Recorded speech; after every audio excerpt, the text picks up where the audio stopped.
The following is a presentation of the Eagles Sports Network. This is the Eagles Sports Network. I'm the voice of the Eagles, Adam Cavalier, alongside Carson-Newman head softball coach Michael Graves. Michael, this is an interesting one to talk about. On one hand, for the second time in 4 games, you logged the second largest margin of victory in South Atlantic Conference history in a league game by beating UVA Wise 18-0. But on the other hand, some frustration, a game 1 loss, 5-2. At the hands of UVA Wise. I guess let's focus on the positive, the response, game 2.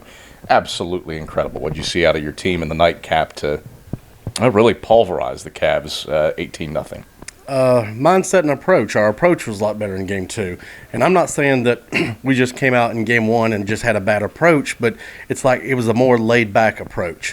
And they knew I was frustrated about game 1, and we came out in game 2, and I mean, they were frustrated too. And game 1 was very frustrating. We left 11 people on base and 9 of them in scoring position, and I told them we had an error in the infield. We walked 5. We had a couple throwing errors, mental mistakes, and not one of them got us beat. But when you take all of those together and you put them together, that got us beat.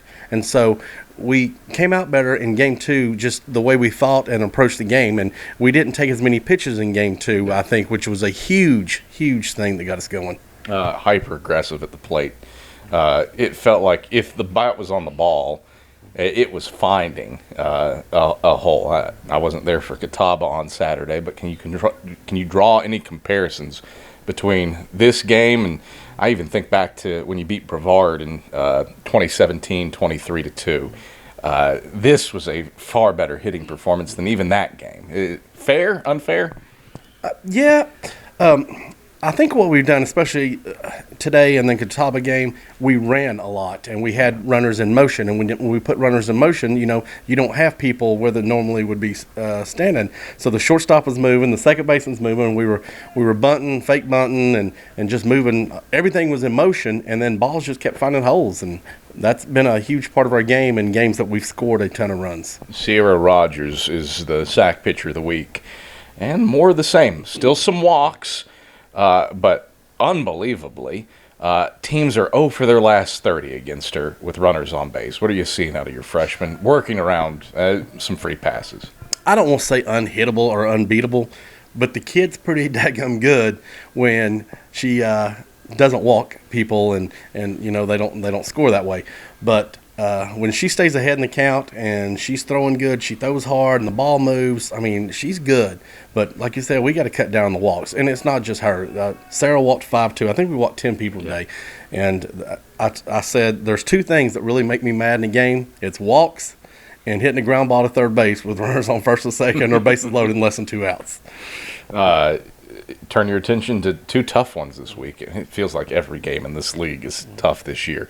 On the road to Newberry, tough place to play, a really good team that's competing for a regional bid. It feels like there's 8 of those in the league this year. What do you have to do to carry over the game 2 vibes to play the Wolves on Saturday? Mindset. It's our approach, and I challenge them. We've stumped our toe a couple times in the league already, and if we keep stumping our toe, pretty soon it's going to break. And when it breaks, life's going to be really hard. So we've got to come out with a mindset like we did in game 2 from here on out, not just Newberry, for the rest of the games. I mean, we can't keep splitting and stomping toes. So. All right, Michael Graves, thanks for the time. Congrats on a massive game 2 win. Thank you. That's Carson-Newman head softball coach Michael Graves. I'm the voice of the Eagles, Adam Cavalier, and this is the Eagles Sports Network.